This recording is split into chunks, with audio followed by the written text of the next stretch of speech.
Hello, hello. Hello, hello. Hello, Keeper Jeannie. How are you? It's Sunday.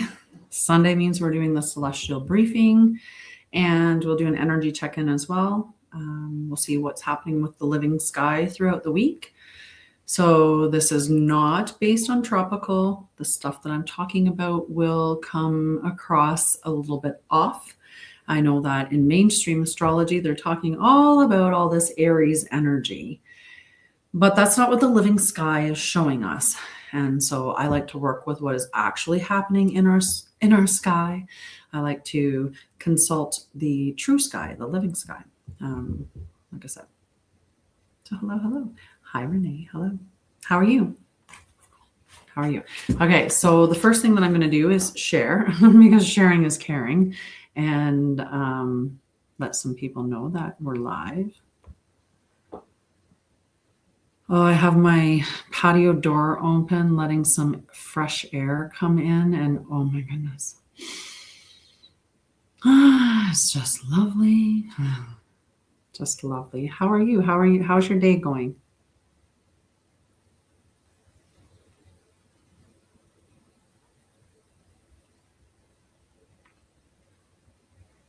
Are you having a good Sunday?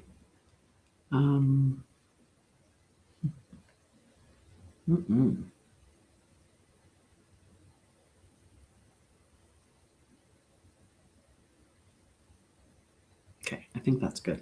Hello, hello. How are you? Itchy nose. Alrighty. How are you? We're going to talk, like I said, we're going to do an energy check-in with some tarot cards. I'm going to as well do a check-in with the energies for the upcoming week. So it's the celestial check-in. That's what we're doing right now, is the celestial briefing is what I call it. Learning how to walk with the living sky.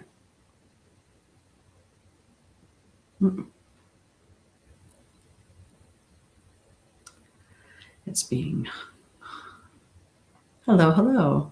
Just giving it a second for some of the followers to show up. All right, that's good enough. We've shared it. It's perfect.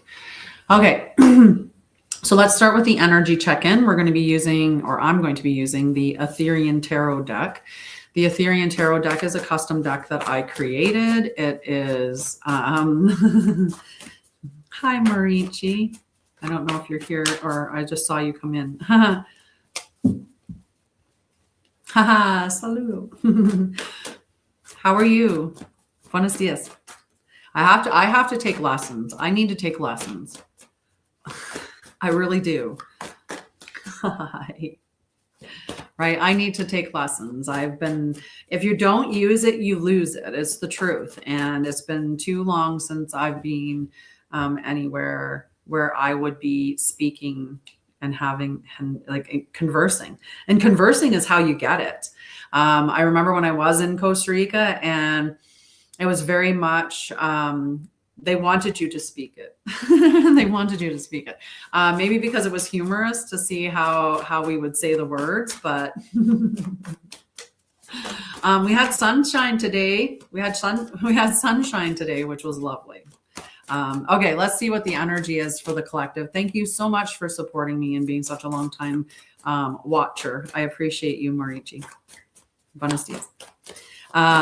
So let's see what is coming up for the energy for the collective at this time. Can I get a good message, Spirit, from the cards?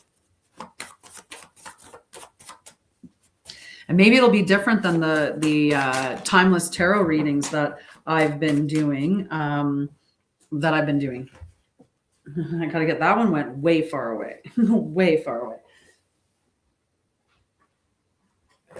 Like almost all the way down to my dog.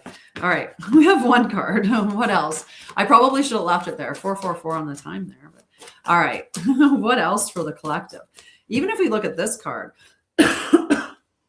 This card is the Four of Air, and this is about reflection. So I really do think that a lot of society is pulling back into a space where they're really starting to be more introspective. They're starting to really consult the person within, as opposed to, you know, trying to get the answers from people external to them, or, you know, they're not. It's long since, I think, guru and you know, like, we used to have so many people that thought that the government would save you, or that the church would save you, or religion would save you, or all these things. But because of what's coming out now, we're realizing that, you know, we have to go within and consult ourselves, and, you know, do the healing journey, and then also sit with the information that we're being given all the time, because a lot of the information that we're being given is not accurate at all, right? And as the illusion falls, that's this energy here, that very reflective, mentally reflective energy. And we'll talk about the planets and how, you know, this, where the sun and moon and all the other planets are this week, and any of the transitions that are going to occur. And I'll tell you how they end up proving, really, or confirming would be another way to put it, confirming the cards. All right, so the Four of Water, not air, water. I did say air a moment ago. The Four of Water, so this is emotional, right? The Four of Water asks you to be present with your emotions, but not to dwell in stagnation. We've been dealing with a lot of energies out there right now, a lot of truths that are being revealed that are affecting us on a very emotional level, and it makes sense that that's the case, right? It makes sense that we are going to be feeling emotionally all the stuff that's going on out there, whether it's what's going on in Iran or it's what's going on anywhere else, right? There's stuff that's going on around the world that is affecting the energy. And it's just another example. Thank you, Zarina. It's just another example of how unity consciousness works, or how interconnected we are. What happens to us here affects people over across the world, and simultaneously the reverse is the same. When there's stuff going on in the other side of the world, when there's tragedies going on, when people are being harmed, when all of that's happening, we feel that within our nervous system. And a part of it is so that we can transmute that grief, transmute that energy, but we don't get taught that. What we've got taught instead is that's just your feelings. And we probably spiral a little bit because we don't know why we're feeling all of these things. The stuff that's coming out with within mainstream, you know, and not even mainstream, because that's not necessarily the case. There's a bunch of files that came out. There's a new story that's blooming that if I say the number 62 million, most people would understand what I mean. And if you don't know when I say the number 62 million, it's a story that you're probably going to be aware of soon.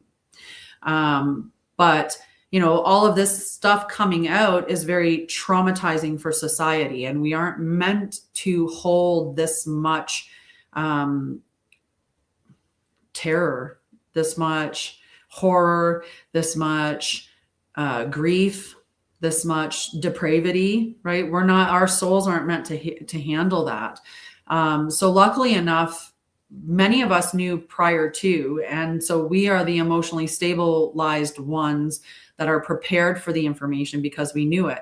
Now, that doesn't mean that when the information comes out, those of us that knew about all this stuff beforehand weren't affected emotionally, because we absolutely were. I was, and I think a lot of what we ended up experiencing was, well, now that the information's out there, like this information is out there, like everybody has to wake up now. And it was a shock to find out that no, they didn't. They actually did not necessarily need to wake up at that time. Everybody has their breaking point. It's the same thing in everybody's ascension journey. And our ascension journey typically starts with us and our traumas, or it starts with our awareness of truth. So we're starting to remember the truth of things. And so you're either going through one pathway or the other pathway, but at the end of the day, you have to go through both pathways, right? You have to awaken to the truth of who and what you are and how you're meant to live. And you also need to awaken to who you truly are beneath all the layers of trauma and the truth of that, right? The truth of that you are deserving, you are valuable, you are worthy, you've always been perfect, you've always been enough. the traumas that happened to you.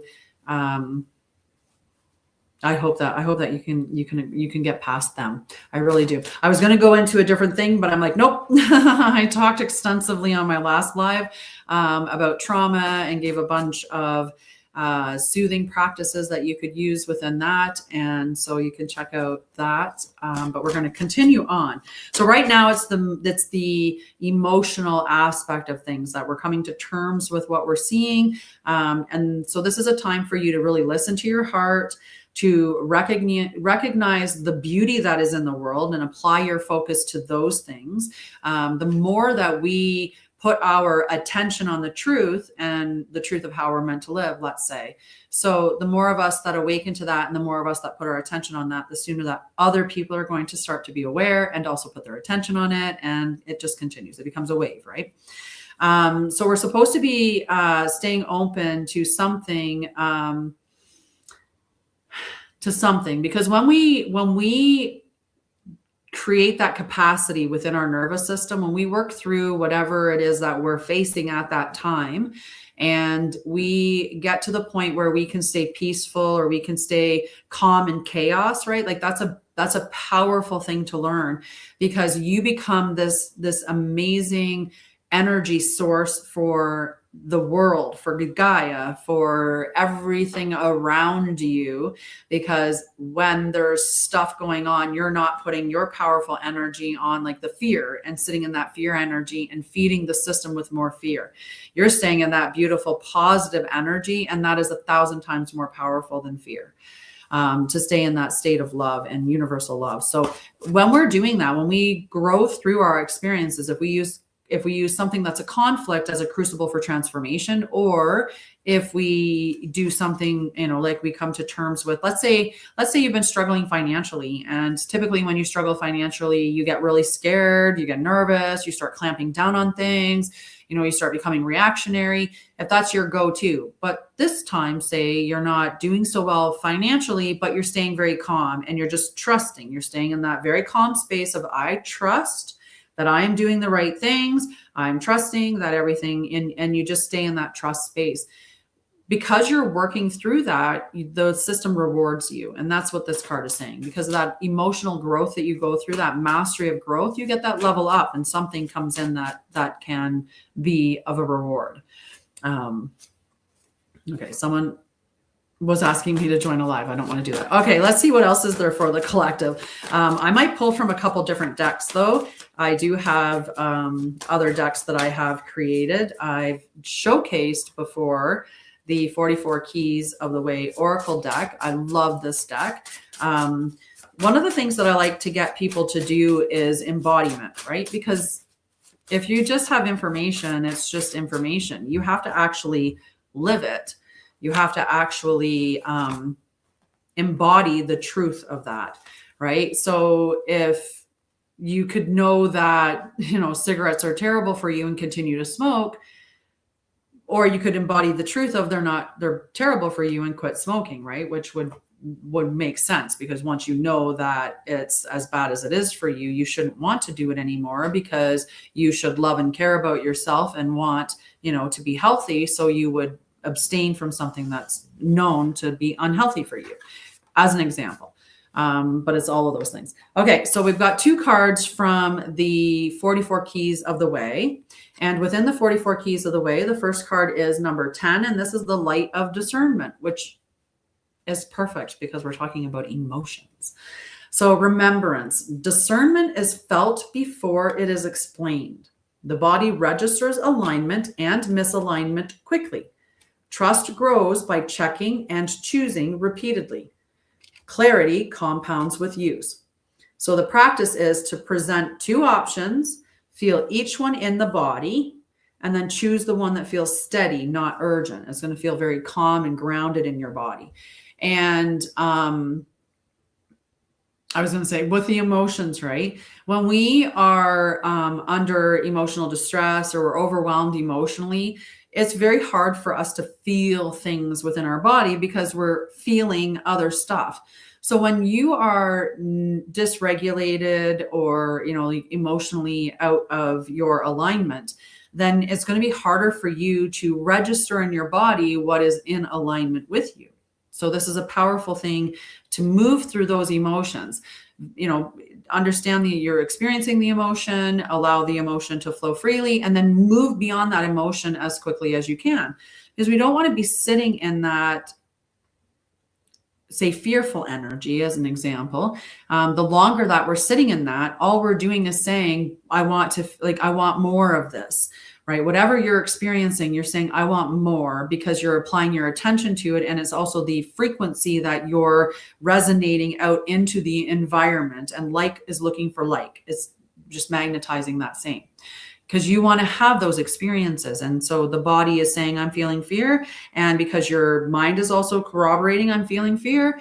And, you're sitting within that space, then you're going to be calling that fearful stuff towards you more and more. So the affirmation for the light of discernment is, I trust my ability to sense the truth.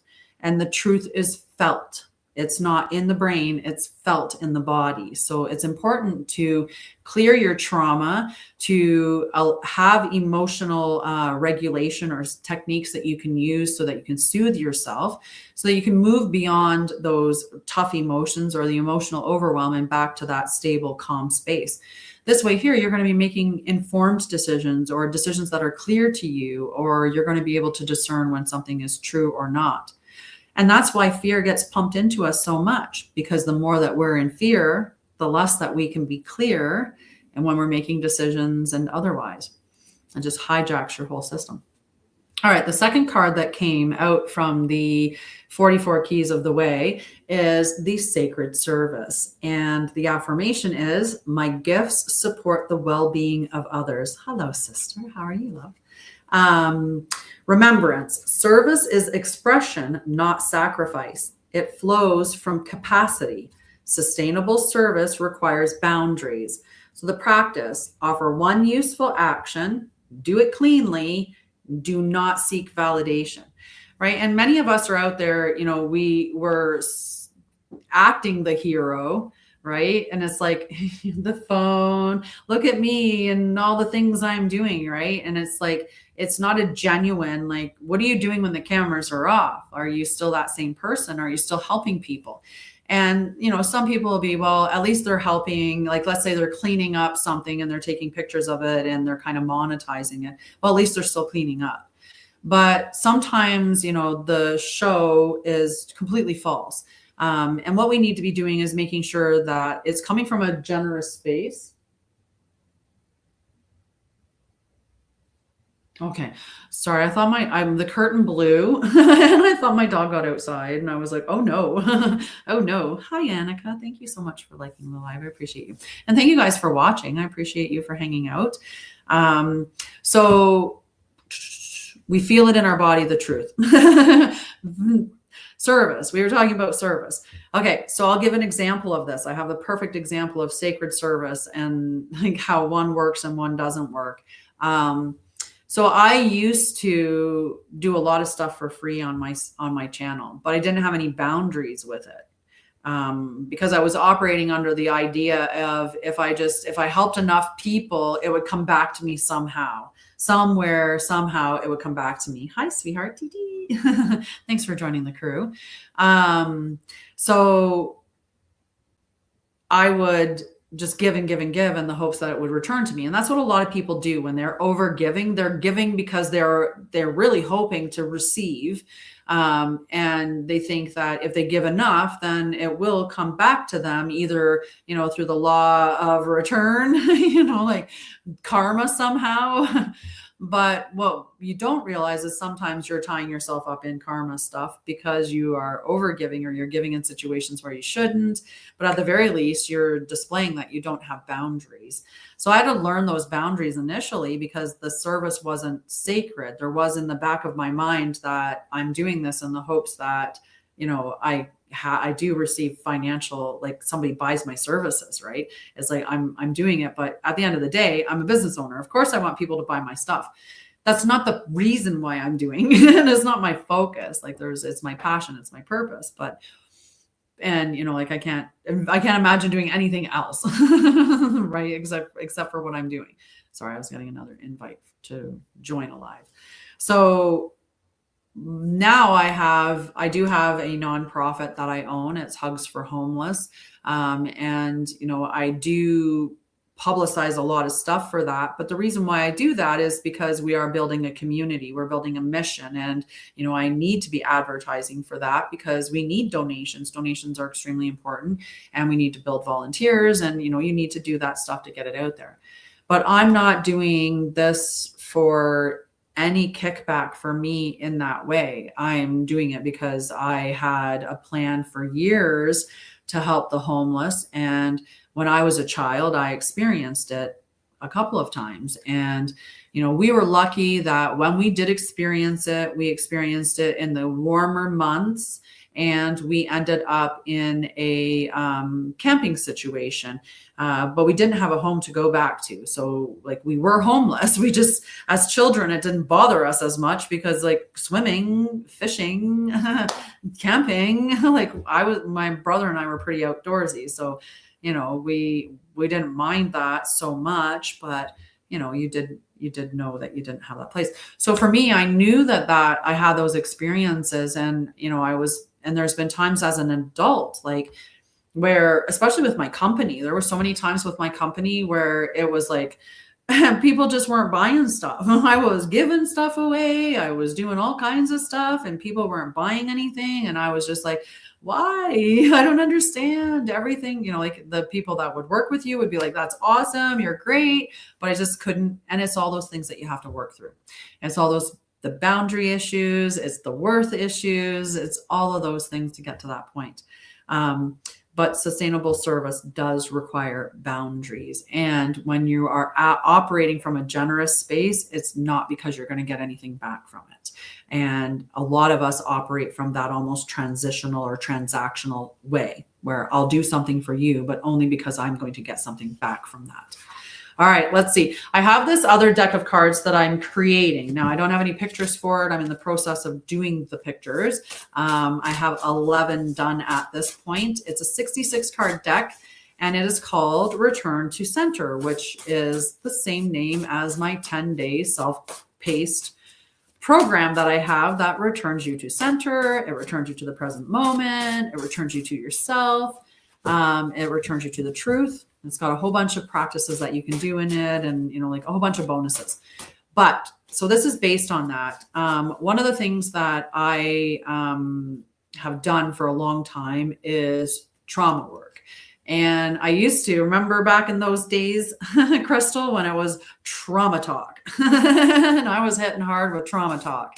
And, I would give you all these hard hitting facts, and I would talk about like healing and all of that stuff.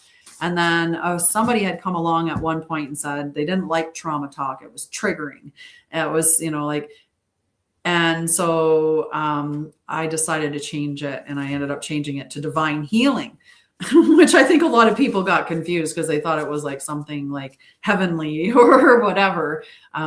I just meant aligned with your origin, like it's the way you should heal, the things that we should be doing for our bodies. We should be listening to sound frequencies. We should be doing meditation. We should be, eating clean. We should be drinking good water. Like there's all kinds of things. We should be getting sunlight. We should be doing movement, right? Exercise. We should be doing all of these things.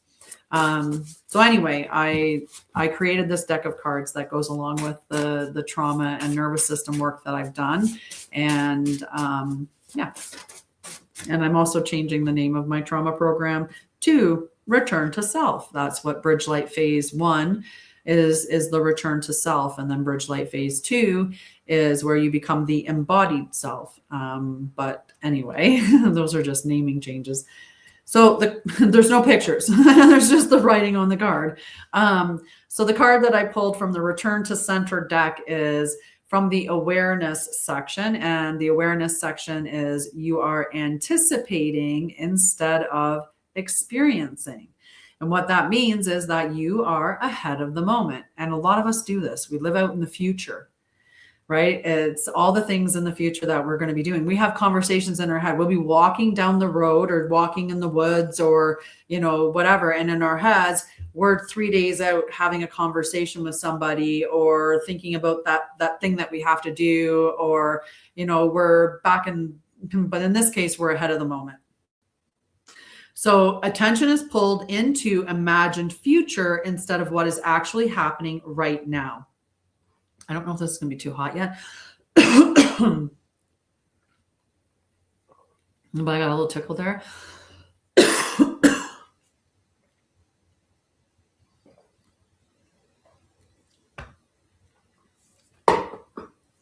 I almost waited too long and it really, really would have got bad. Okay. So your attention is pulled into an imagined future instead of what is actually happening right now. And what this does is increases your anxiety and it reduces present information, like the present moment information, because you're not in the present moment. So think about how many times you're driving and you don't remember your drive home because you were that lost in your thoughts. So you don't even recall what you were doing. Right? You don't remember it. And that's because your body took over on autopilot. Like you probably did all the right things, or hopefully, right? But your brain was probably off in la la land, and whether that was in the past or in the future, but in this case, it's in the future. So the embodiment practice is to ask yourself, what is happening right now? And what you want to do at that point is just write down the observable facts. Just the facts, not what you're feeling, not what you're assuming, not what you're mind reading or fortune telling, none of that. You just want the facts. Just the facts, man. Hi, Myersad. And you're going to repeat this once. Okay. So you write it down. What is happening right now? The facts. And okay. This is powerful when you're in a moment where, like, if your brain's racing off into fear land and racing off way off into the future, that is a great way to pull yourself back, because a lot of times, like I said, we're making assumptions, or we're fortune telling, or we're mind reading. Yeah, that's what they meant. That's what they were saying. That's why they did that. I know everything, right? I know why they made blah, blah, blah, blah, blah. And sometimes we don't even realize it, but we aren't even accurate. Like, our perception is skewed because of our trauma. It goes through the pinball machine of your brain and it spits it out and it says, okay, this is what you saw and heard and felt and seen and all of that stuff, even if it's not the stuff that you saw or heard. And they did a study on this. And the study that I'm referring to is they did a study where they took all of these women and they put all these disfigurements. They put, like, for each of the women, they put a disfigurement on their face.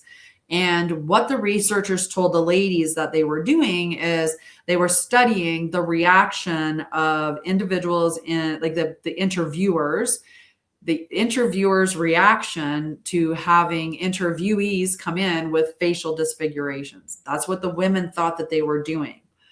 But this was one of those double-blind trial kind of things. But it was the women that did the study weren't doing what they thought they were doing. So anyway, right before the women went to go in, like, they would show them they do all their makeup in front of the mirror. And then just before they go in for the interview, the makeup artists come over and say, we just need to do a little touch up. We have a little touch up that we need to do, or, whatever, because you've been sitting there for a while, the makeup's starting to wear off, like, we've got to touch it up. And this time the women would not get to see themselves and they would take the makeup off. So they never had any disfigurement. These women would go into the interview and then they would come out and they would report what they had seen, heard, felt, all of that stuff. And the women came out and they would say, oh, they made these facial expressions. They were rude. They said this or they said that, and did this whole report. And every single woman reported that the interviewers treated them disrespectfully in some way. They either had a facial expression, a tone, said something, whichever it was. So every single woman reported that. They then showed the women the videos, and not not any disfigurement. And when they watched the videos, they realized that nobody said what they said. Nobody did the expressions that they said. Nobody, had the tone or any of it. It was all fabricated in their mind because of how they perceived, how they would react in that situation. And it's just mind blowing when you think about that you can hear things, see things, or feel things about somebody else when you're not even experiencing them because of the preconceived bias that you have, or the way that your nervous system is, handling it, or your traumas and how that is framing your experience, which is, it's unbelievable to think, right?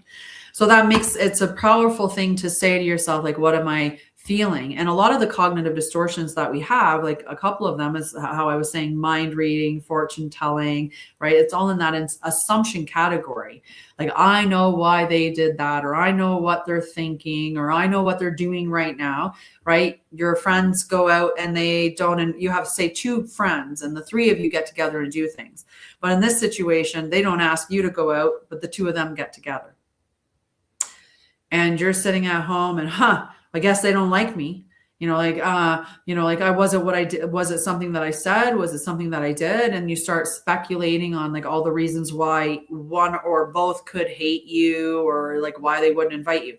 Meanwhile, maybe they're getting together to plan a birthday party or a surprise or something like that, right? Or maybe it's something that's like really, really private, but the other person knows, right? Like 2 women who share that they don't have a front tooth, right? That could be something that is, shared between those 2 people. And that's a camaraderie, and maybe they want to talk about it, let's say, as an example. It could be something crazy like that. You never know. But we do like to fill in the blanks, and we like to assume things. And that's to confirm maybe something that we have on the inside, right? Maybe we don't think that we're good enough. Maybe we don't think that we're a great friend or worthy of having as a friend. Maybe we haven't been a great friend, and we feel like we could we should, maybe they should be getting together without us because we haven't been the friend that they should have had. So it's all of that stuff is how this card, this anticipating rather than experiencing, is. How are you guys doing? How are you doing, Crystal?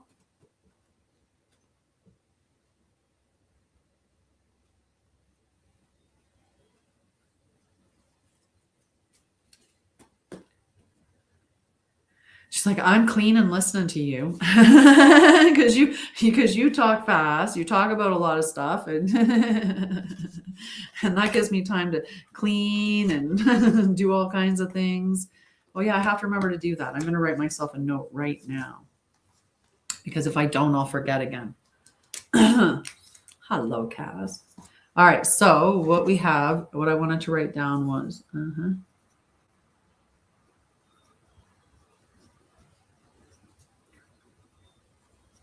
perfect. I know. You're just doing your thing, listening to me, and that's that. It's okay. Alrighty, so now we're going to talk about the celestial lineup for the next week. Okay, and we'll talk about other things as it goes, because it'll conjure up, I'm sure, lots of conversation stuff. Okay, so we're going to look at what's happening as the planets transition through all of the different signs, and what that means for us energetically. And I'm going to set my computer up in the right order and put my comments on that side. Perfect. I did that. And what else did I do? What else did I do? That's what I did. All right. Perfect. Hi, Nicole. How are you? Where are you from? Hi, Ollie. Say hi and where you're from. Okay, so we're going to talk about the celestial lineup. What are the planets doing for the week? This is walking the sky, and this is the actual living sky. I'm fantastic. Nice. I have lots of friends down in the States. But yeah. Yeah, my brain just went like, I was thinking about the planets and then I was thinking about the states. Oh, and I think that's what I was going to say. So when I'm talking about these transitions, it doesn't matter where you are. You can consult the Living Sky app. You can consult Stellarium, any planetary app, and you will find that this is the location of the planets. I use theskylive.com. So anytime that you want to confirm anything that I'm saying, just go to theskylive.com and it will show you everything that I'm talking about. So the other thing that I do is I do not like to include the distortions in stuff. I like to clear that out. So what I like to talk about when I mention distortion is the energy of Virgo. So Virgo is the great refiner. Virgo likes to continually refine things because that's how you become a master. In mainstream astrology, though, Virgo is highly critical. It is perfectionism. Like, it has all these negative connotations put into it, which are not accurate.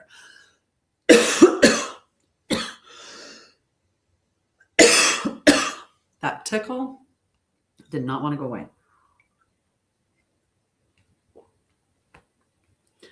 So I would challenge you to look at what your chart is like in true sidereal, because that would most likely move you one sign over. Now, it doesn't always do that. And the reason why is because the signs do not occupy the same space in the sky.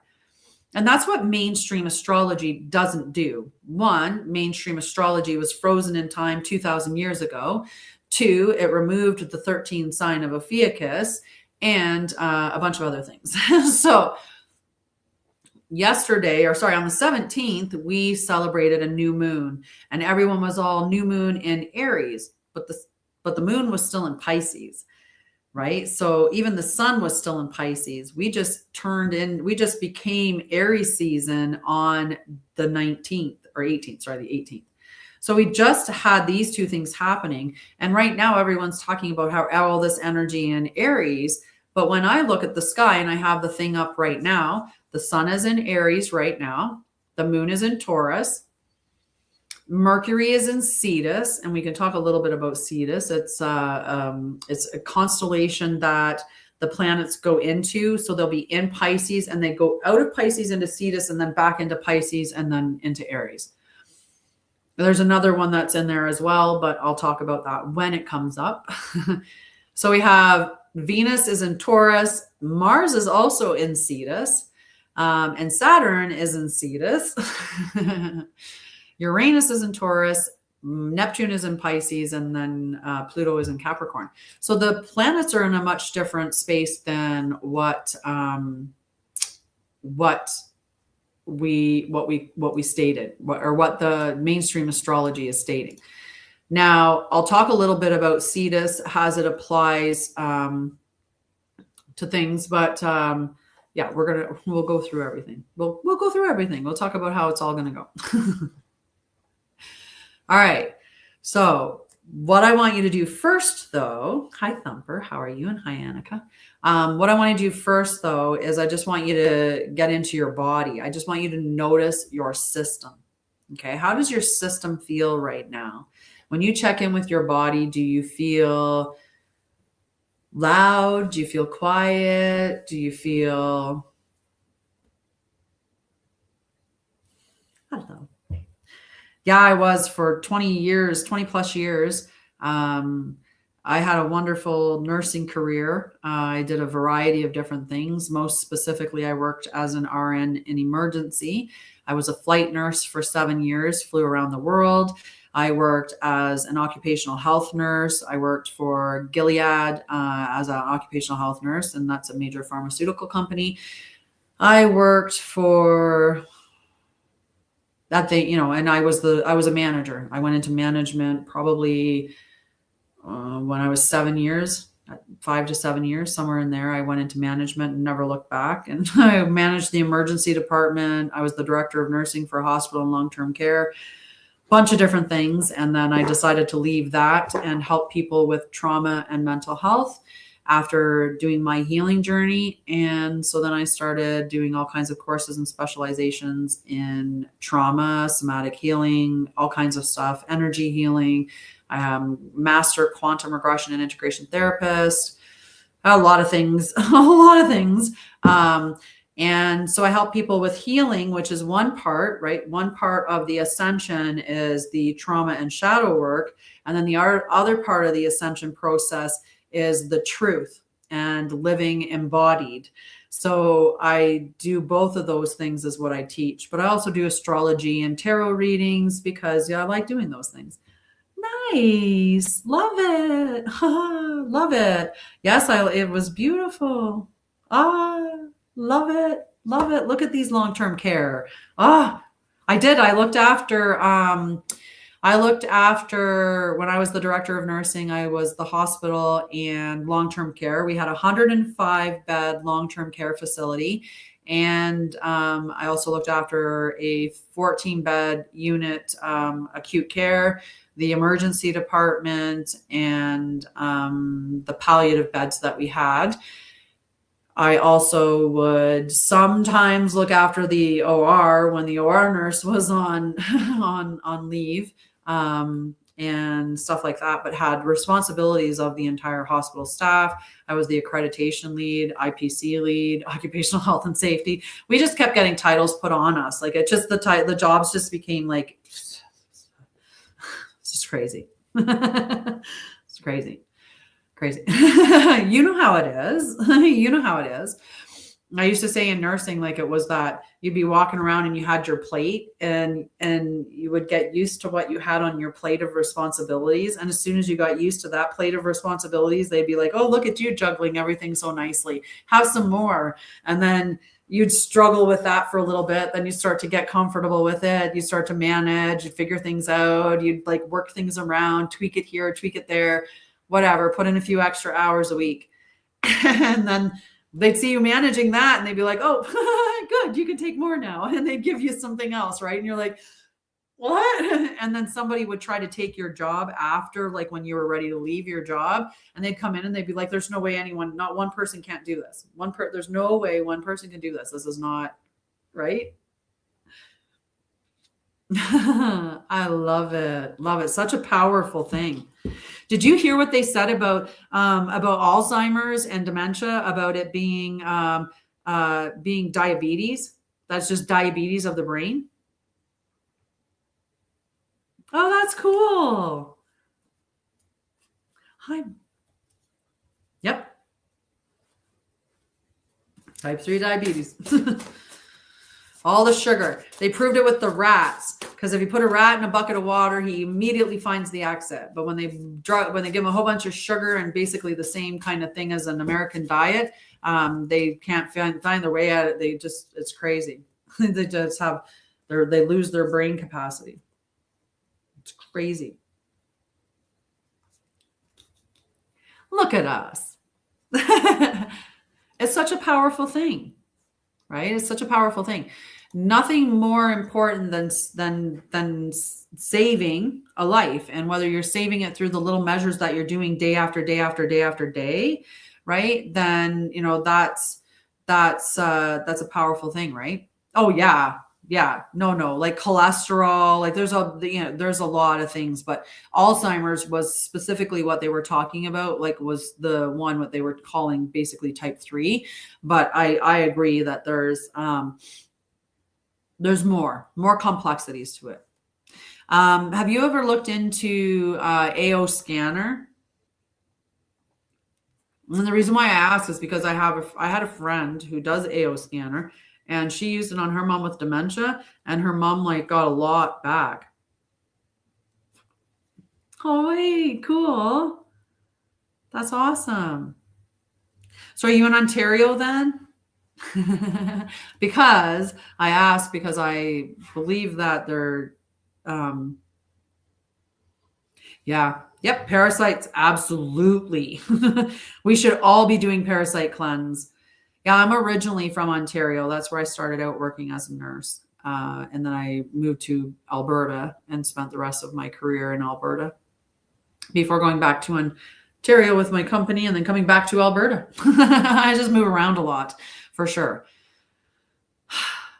All right, so let's do our roll call. Let's check in on anything. I already went through and did it really quickly. So the moon this week, though, is going to be moving from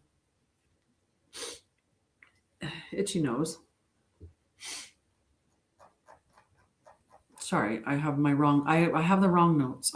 I have the wrong notes. I was a little bit confused. I'm like, why is it saying Aquarius? There's no Aquarius right now.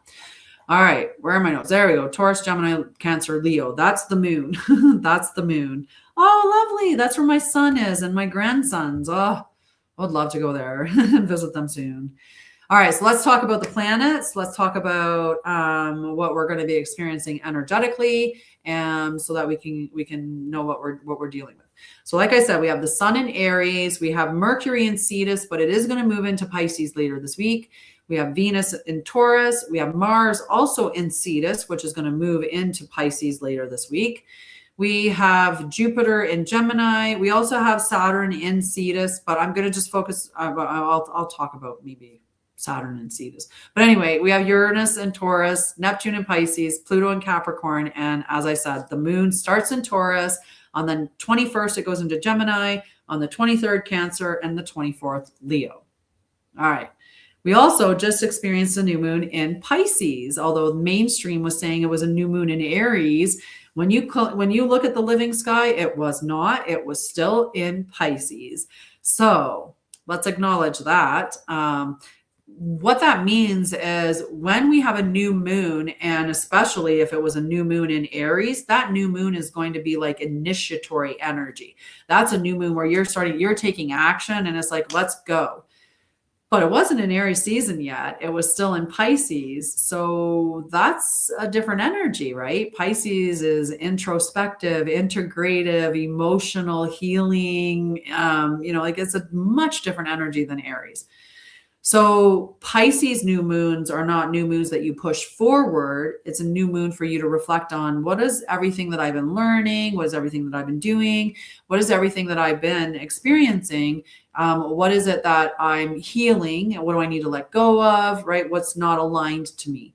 So that's where we culminate all of our experience, and from the whole year, from whatever the cycle we're in, it culminates in Pisces. And that's where we integrate it and then move forward, Aries, a fresh start. So that's the dissolving. And that's what that new moon was asking us to do, was just finish dissolving the stuff from Pisces season before we step into that new Aries season. And if you're not... if you haven't fully integrated the clearing of what you're doing, then you have to act. You have to deal with that first, because otherwise you're going to be acting too quickly and it's just going to pull you out of alignment. So you want to make sure that you're clearing everything and then moving from that space of clarity, as opposed to in that space where you're just think that you have to move really fast. And that's what mainstream would have us do, is think that we have this big Aries energy, and that Aries energy is pushing us all to just go, that passion, that fire, more passion, more fire, more energy, right? That's the energy that they're pushing with everything being in Aries, and also anger, right? Because that's what mainstream represents Aries as. Aries is like initiatory. Aries is forward motion. Aries is passionate. But it's not rage. Like it's just what mainstream would like us to believe. And that's because when we adopt the label, we take all the pieces of it. So if we think that I'm Aries, then you give yourself the right to be, blunt and rude, or, to get really angry and fly off the handle and be passionate. You give yourself a reason to be that because you say I'm Aries, and that's what Aries is like. So that's why those types of labels are harmful. And we have to be careful with those. Okay, now we are with the sun in Aries officially. So happy Aries season. Nice.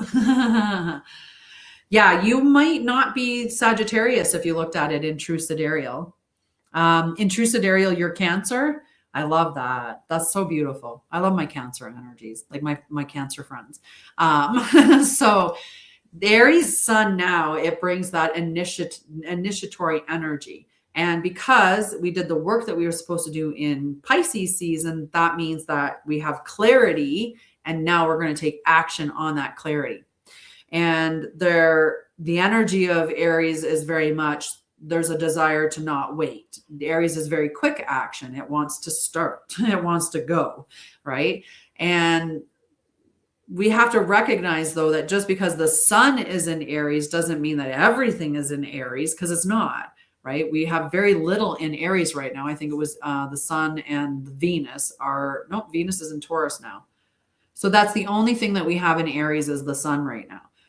So there's a whole lot of other energies at play. And a lot of that is Pisces and Cetus energy, right? Which we'll talk about as we go.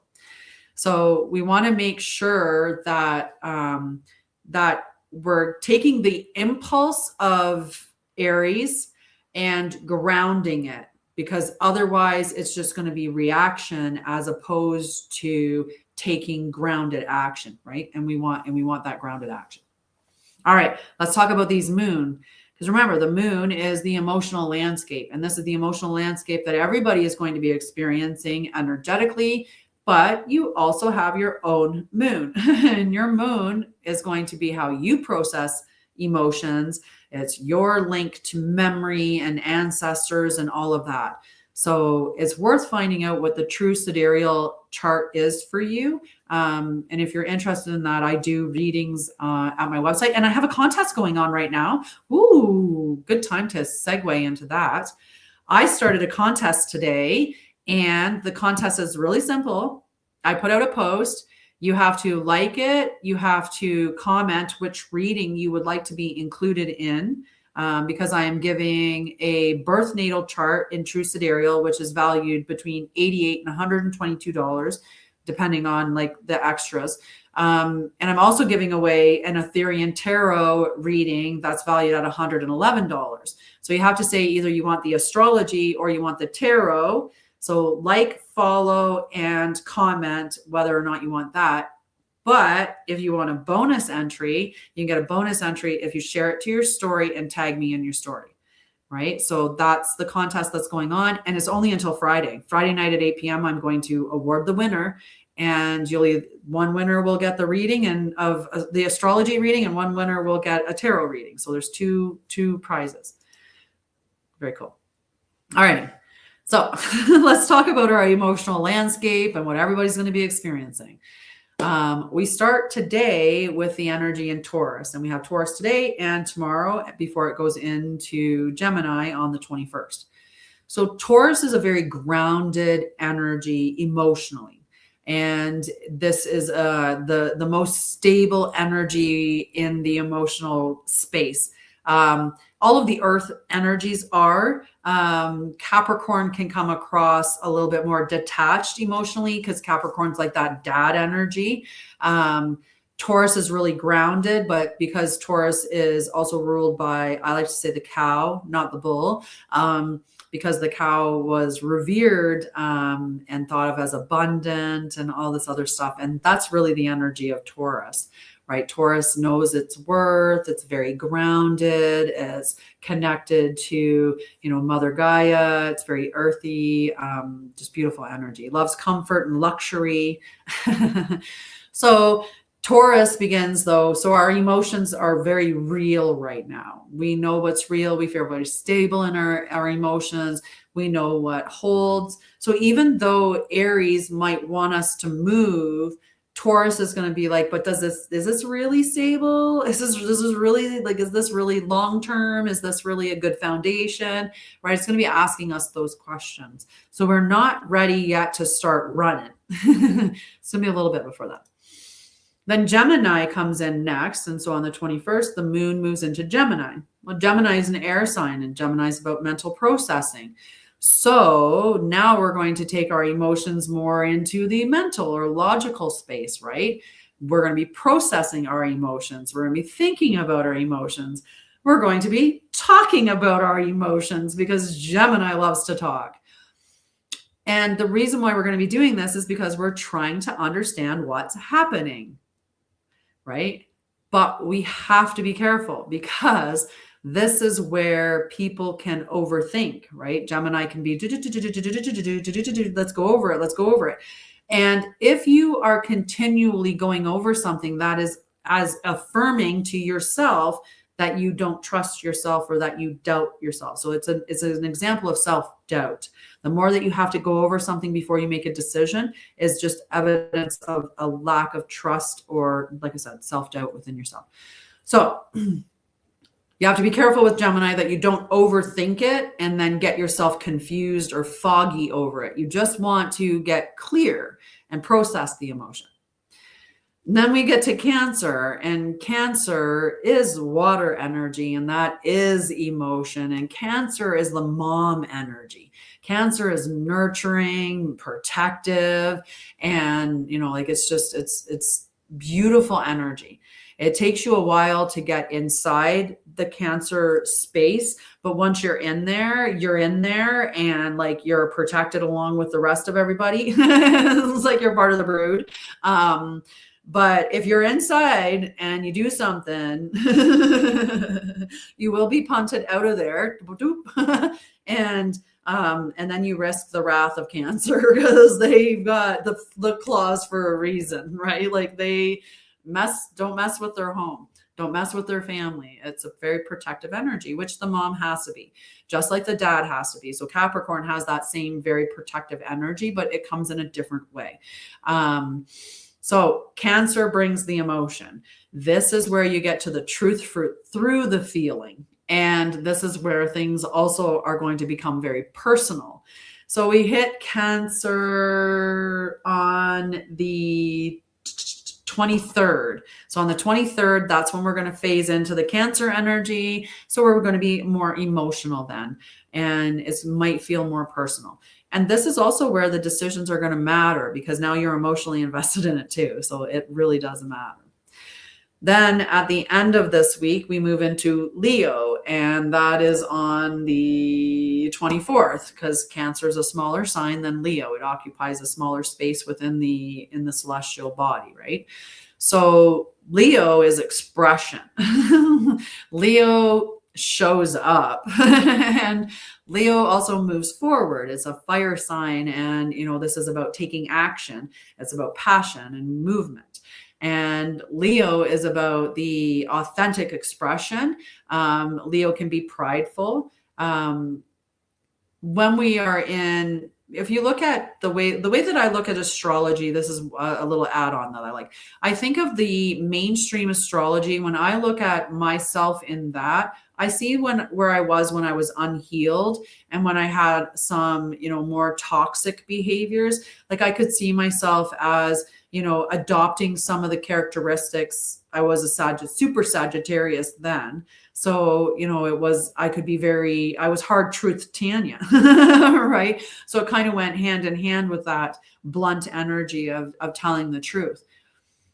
I think that we identify more egoically with mainstream astrology. And when we start to do our spiritual journey and when we look at the true sidereal with as it would have been the living sky when we were born, I think then that's when we start to really identify with it in a different way. Just as an example. All right. So I'm Leo moon, and I know that if my feelings aren't validated or if I feel like I'm not validated, that's when my pride gets hurt and I can be very sad about things, right? So I know that about my Leo moon, that's the injury that you can have with that particular moon placement. So you have to be careful with that, right? And that's what knowing your signs and knowing your placements is a benefit of. This is just a benefit, right? It helps you. So then you can, and I love some of the stuff. Maybe we'll do that today. Which one would you like to know? Maybe we could look over the moon signs. I'll pull up my little cheat sheet on the moon signs and we'll go through all of them. But this would be if like under the true sign. So if you're using tropical, it typically moves by one sign, although that's not always a guarantee, but it typically does. So if you were a Leo, then you would become Cancer. If you were Cancer, you'd become Gemini. Like it typically goes like that. All right. So what we're doing now, it's with the Leo moon is what is expressed. It moved through grounding, understanding with the grounding with Taurus, understanding with Gemini, and feeling with Cancer. And now we're going to express it, right? So you can see how the energies work together. And as you start to watch things transition through each of the signs, you start to understand how you've seen that pattern collectively, that you've seen that pattern in your life, like historically. If you went back, you'd be like, yep, those are the cycles I went through. I need to drink more.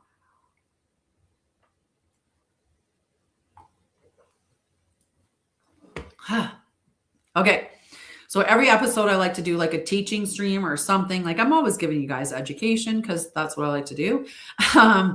So what happens when you act too soon, right? It creates that misalignment. And the reason why, like, you're acting from that level of impulse where there's this impulse to do something, but you skip the process of everything, right? And when you skip that process, that's when things don't hold. Like there's a step that you have to go through, right? It'd be like, I did this before. Oh my God, this is a great story. I was always physical, and I don't know, I was just like one of those students that I ran track and I got straight A's. And anyway, I used to run when I was in high school. I used to run 3 kilometers every morning before I went to school and stuff like that. And later on, I had kids. My kids were like 6 and 7. I was a nurse. I was no longer running every morning. I was no longer running. I was no longer like, I was just like normal, right? I didn't even have like a really good fitness program at that time, nothing. And I just decided that I could run a 5K. They were having a run of breast cancer run, a 5K breast cancer run. And I was just like, yeah, I can do that. I ran track. I ran cross country. I did, I did all of those things. Yeah. You know what I did? I ran my 5K and I did get a good time, but then I couldn't walk for 3 days. Like I could not walk at all. I was in so much pain. I actually had to call in sick to work because I couldn't go to work. Like that's what impulse does, right? Like impulse says, yeah, I can do that, or I want to do that, so I'm just going to do it. But the process should have been to put my shoes on and like go for a little run, maybe track how far I was able to run without like do some running beforehand. I don't know, set a little like put a little plan in place of some sort, right? Like that would have been the smart thing to do, but no. I just decided to just injure myself instead. And I would do that all the time. I would jump in and be like, yeah, I'm going to go work out. I'm going to start working out. And I get all excited. And then I would go to kickboxing and I would work out so hard that I couldn't walk because I couldn't not do what everybody was doing. It was so ridiculous. So ridiculous. Oh, I forgot to look at my comments. I buried it a little bit. All right. So what you want to do is what this week is doing for us, which is saying ground it, understand it, feel it, then express it. So we want to do that with the planets, not what we typically might do, which is just to run on that beautiful, ooh, I'm inspired, or ooh, I've got an impulse, ooh, I've got, this Aries energy, ooh, let's go, right? But you're actually taking the time to think, okay, let's do this the right way. All right, so one of the things that we have is we have Mercury moving from Cetus into Pisces. And what this is going to do is shift the thinking from distortion clearing into intuition. And Mars is doing the same thing, which does that. It shows action moving from that disruption into more sensitivity. Venus in Taurus is asking us to stabilize our desires. Aries energy with Venus is very direct. I know what I want. I know what my desires are. And I'm very direct with it, right? That's the Venus Aries energy. But now we're in Taurus. So it's stabilizing what has longevity, what has the potential to last, right? And it's about stabilizing that passionate initiatory energy of Aries, but that very direct knowing energy. So what you want is becoming more grounded, is what it is with that Venus energy, and less reactive, because Aries can be reactive. It's fire. We have Jupiter in Gemini, and this is its home planet. So Jupiter in Gemini is expanding perspective. And I'm wrong. I'm sorry. It can be, but Jupiter is not. Jupiter is Mercury is Gemini's planet. It's like, no, wait, that's Sagittarius and Pisces, not the Sagittarius and Pisces are home to Jupiter. Gemini is home in Mercury. All right, so Jupiter in Gemini, it expands your perspective. So this is like, it's growth. It's also why we have the ability to move through some of the situations that we're experiencing, because we can understand someone else's perspective in a better way, which allows more compassion, perchance. I mean, we're not seeing that maybe collectively globally. It's looking more like a clown show in inverted world.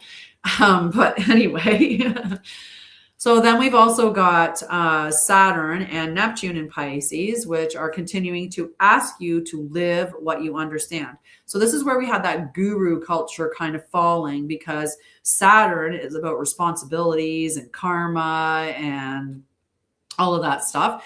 And Pisces is spiritual, right? So it's asking you to be real spiritually. What are you embodying? Like, what are you living?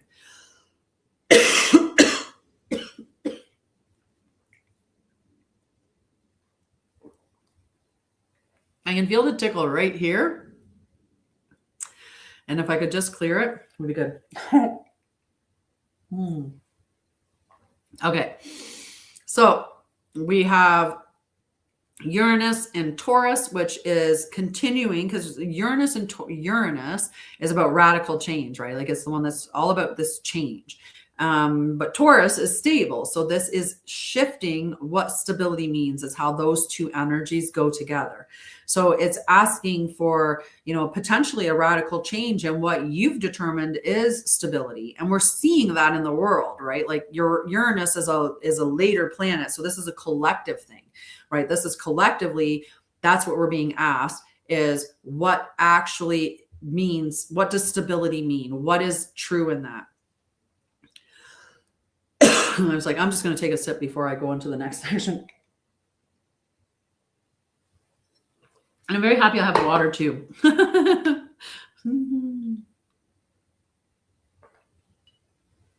Okay. So Pluto in Capricorn. We've been hearing all about this. It's the age of Aquarius, but it's not. Pluto is stationed in great big daddy Capricorn energy. And Capricorn is all about integrity. Capricorn went through death, rebirth. It was the phoenix rising. It got the direction of clarity with Sagittarius. And then you have Capricorn. And Capricorn says, okay, I know what's real. I died and was reborn again. And I know the truth. And it's what's after life and death. So Capricorn is about integrity. And Capricorn wants to build a solid foundation that is going to last as a legacy. So anyone that has that Capricorn energy, like, that's a very powerful energy. And I like to call it big daddy energy. And so it's restructuring all the foundational systems right now. That's what the Capricorn energy is doing. It is looking at every system and saying, is that built in integrity? And we're seeing finance fall. We're seeing like all kinds of things, the government, so like Hollyweird, all of that stuff, we're seeing it. And that's because Capricorn is saying, what has integrity for the next generation? And then we'll get it to Aquarius in 2040, I believe. And in 2040, Aquarius will then say, okay, now let's look, like, how can we do to make this for all of humanity? How can we make this innovative for generations to come? Like, and this is, like, more of humanitarian energy. But Capricorn is that integrity, that grounded stability, that dad energy. And we're doing that with all of the structures and foundations from Pluto. So the question this week is not, what do I want to do? The question is, what is actually ready to become real? So what are you ready to live, right? If you wanted to be a marathon runner, then you have to, at some point, start the training process. And that's all of it, right? And I talk to people all the time. When we know a truth and we choose to continue to live as we did before we knew that truth, what we are doing is consenting to whatever it is. So if I know that my McDonald's has human in it and I continue to eat it, then I am consenting to that, as an example. So I wanted to use something really weird. All right. So our embodiment practice, because I always do one every episode, our embodiment practice today is to ask yourself, what am I feeling an impulse to act on? Okay. So what are you feeling an impulse to act on? I have some things. Definitely have some things. So that's your first question. The second question that you're going to ask after that is, have you looked at this, or have you moved whatever that you want to act on? Have you moved it through grounding, understanding, and feeling? Or are you trying to move it too quickly, right? Are you getting clear with it, or are you rushing it? Because it could be that there's something underneath that's pushing that urgency. I used to be somebody trying, like, I'd have an idea. Oh my God, I'm going to create this course. And I mean, I'm sure Crystal can confirm, I would put it out really quick, right? I wouldn't sit with it. And is this really what I want to be doing right now? Is this really what I need to be starting right now? Is this, all of that energy? So let the answer be honest about what you're doing. Are you going through the process, grounding, understanding, feeling it, and then moving on what is real? Or are you just jumping on impulse, right? All right.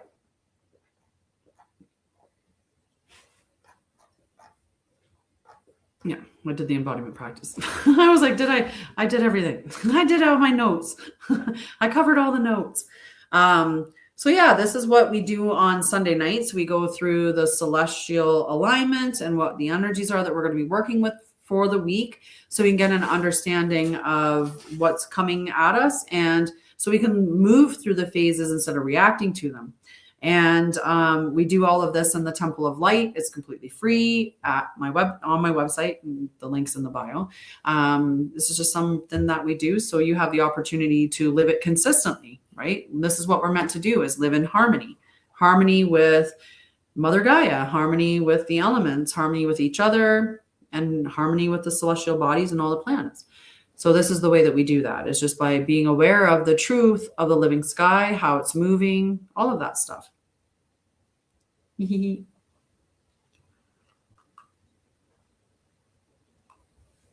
taking a sip early. Hello. So yeah, not everything that feels ready is ready. But once you honor the entire full process and move everything through that process, that's when things become stable, right? And that's all that we're needing to learn. All right. I'm going to give you a card if you'd like a card, love. Thumper. Maybe two of them even.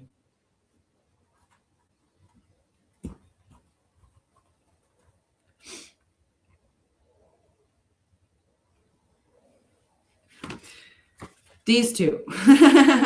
So this is from the 44 Keys of the Way Oracle. I paint these all in watercolor, the images on there. So the two that came out are the Inner Witness, which is this one here. And the affirmation is, I observe my life with clarity and compassion.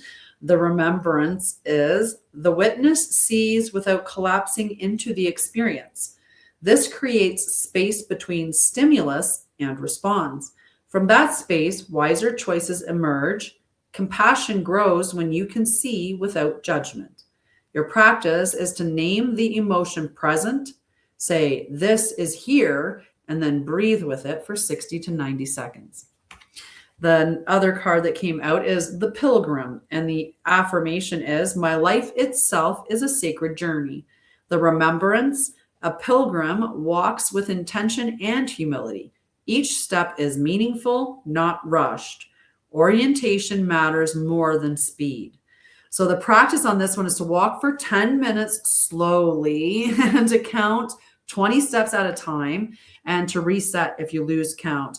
I did this the other day in the country, like walking with my dog outside.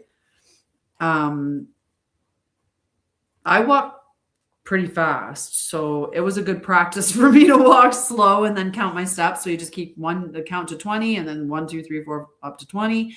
And if you miss or mess up, then you just start back at 1, 2, 3, 4, 20 and just keep going and walk slow. Yeah, it just puts you more in the moment. It's a really, really, it was a good practice. It was a good practice, put it that way. I was gonna say it was challenging, but it wasn't actually challenging. So yeah, that's it for today for what I have to cover. On Wednesday, I had to think about what day it was. On Wednesday, I go live at 6 p.m. And on Wednesdays, it is embodied wisdom. And what that means is that we're going to talk about a lot of different things on Wednesdays. Wednesdays is, where we might talk about dimensions. We might talk about sound, or somatics. We might talk about the spine as antenna. We might talk about trauma. We might talk about shadow work. Like, we're going to talk about things that are covered within the awakening process, which, like did with my content or talked about it earlier. The awakening process goes through 2 different channels, right? One of the parts of awakening is healing your trauma and doing the shadow work and really returning to your truth, to the truth of yourself.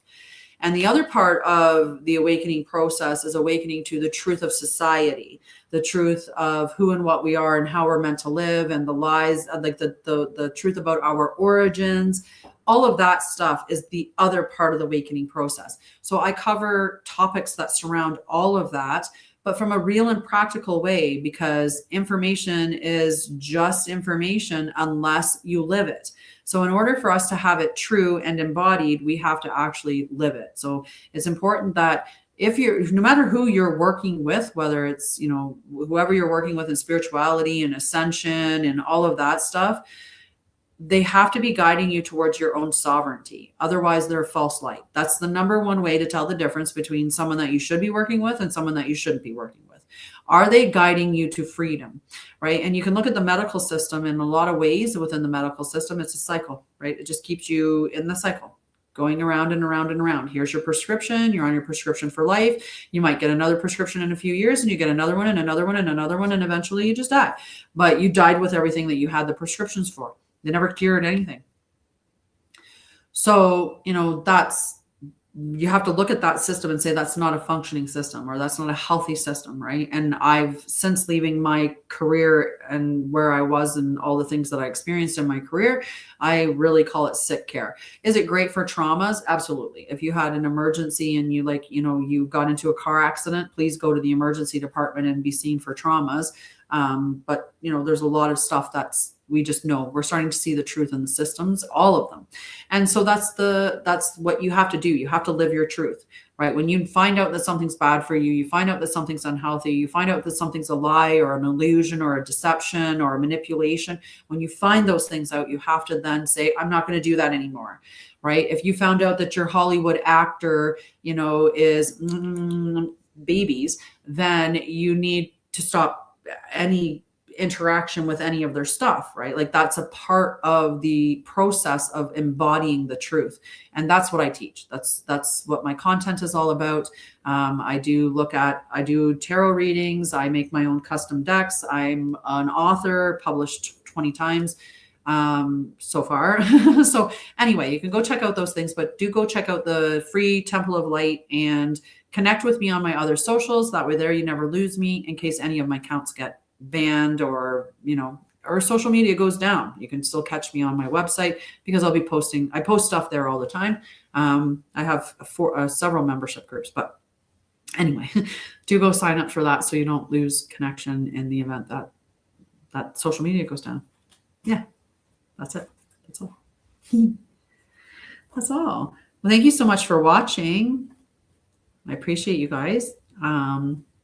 I'll be back Wednesday at 6 p.m. Mountain. I might end up making them all the same time because it gets a bit much to say 7 p.m. on Saturday, 6:30 p.m., 6 on Sunday, and 6:30 p.m. on Wednesday. I might just make them all the same time, but I'll be 6:30 p.m. this Wednesday. We'll see what happens then. All right, but you have a beautiful night. Thank you so much for joining me. Go check out that contest that is available right now. Like I said, you just have to like, follow, and comment whether you want an astrology reading or whether or not you want a tarot reading. If you want a bonus entry, you can share it to your story and tag me, and that will give you two opportunities to win. Anyway, that's it. Go check those things out. I love you guys. I will see you here on Wednesday at 6:30 p.m. Mountain time. So 8:30 p.m. Eastern. That's the only other time zone I work it for. 8:30 p.m. Eastern. All right. See you.